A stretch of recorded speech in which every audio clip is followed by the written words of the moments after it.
Good morning to all of you. Class 7th, subject Social Science, Chapter 5, Rulers and Buildings. Dear students, आप अपनी book का page number 71 निकालेंगे। वहाँ से आज हम पढ़ेंगे रीजन एंड एम्पायर कि क्षेत्र व साम्राज्य।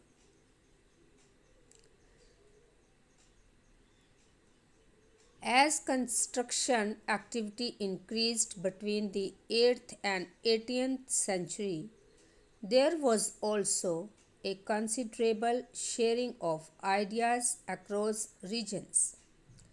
The traditions of one region were adopted by another. तो 8वीं व 18वीं शताब्दियों के बीच जब निर्माण संबंधित गतिविधियों में बढ़ोतरी हुई तो विभिन्न क्षेत्रों के बीच विचारों का भी पर्याप्त आदान प्रदान हुआ। In Vijayanagara, for example, the elephants' stables of the rulers were strongly influenced by the style of architects found in the adjoining sultanates of Bijapur and Golconda. In Vrindavan near Mathura, temples were constructed in architectural styles that were very similar to the Mughal places in Fatehpur Sikri. तो उदाहरण के तौर पर विजयनगर में राजाओं की गजशालाओं पर बीजापुर और गोलकुंडा जैसी आसपास की सल्तनतों की वास्तुकलात्मक शैली का बहुत प्रभाव पड़ा था।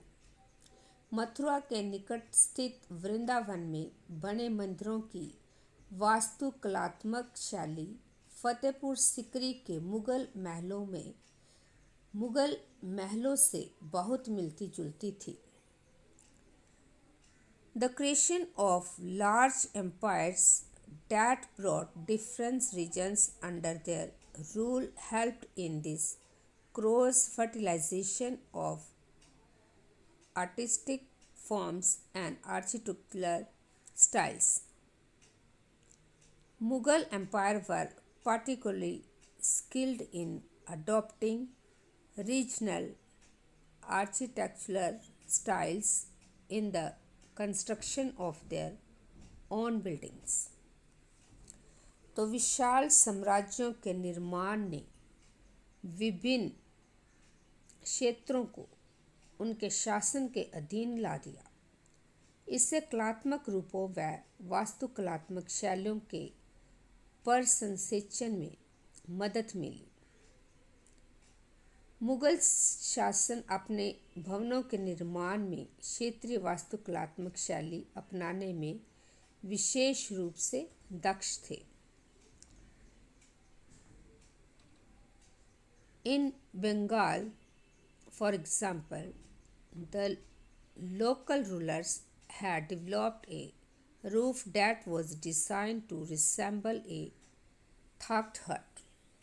The Mughals liked this Bangla dome so much that they used it in their architecture.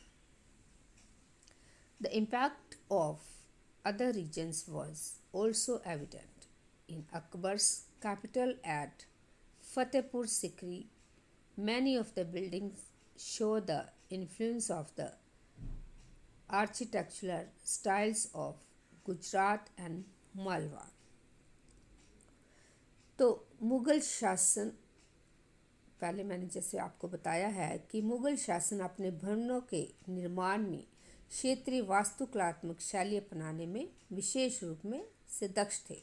अब उदाहरण के लिए बंगाल में स्थानीय शासकों ने छप्पड़ की झोंपड़ियों के समान दिखने वाली छत का निर्माण करवाया। मुग़लों को ये बांग्ला गुणबंद इतना पसंद आया था कि उन्होंने अपनी वास्तुकला में इसका प्रयोग किया। अन्य क्षेत्रों का प्रभाव भी स्पष्ट था। अकबर की राजधानी फतेहपुर सिकरी की कई इमारतों पर गुजरात व मालवा की वास्तुकलात्मक शैलियों का प्रभाव दिखता है। Even though the authority of the Mughal rulers wanted in the 18th century, the architectural styles developed under their patronage were constantly used and adopted by other rulers whenever they tried to establish their own kingdoms. अब 18वीं शताब्दी से मुगल शासकों की सत्ता के दुर्मिल हो जाने के बाद भी उनके आश्रय में विकसित वास्तुकलात्मक शैली निरंतर प्रयोग में रही और अन्य शासकों ने जब भी स्वयं के राज्य स्थापित करने के प्रयास किए ये शैली अपनाई। तो डियर स्टूडेंट्स, इसी के साथ ये आपका चैप्टर समाप्त हो गया है। अब अगले लेक्चर में मैं इसके क्वेश्चन आंसर और एक्सरसाइज वर्क आपको करवाऊंगी। Thank you and have a nice day.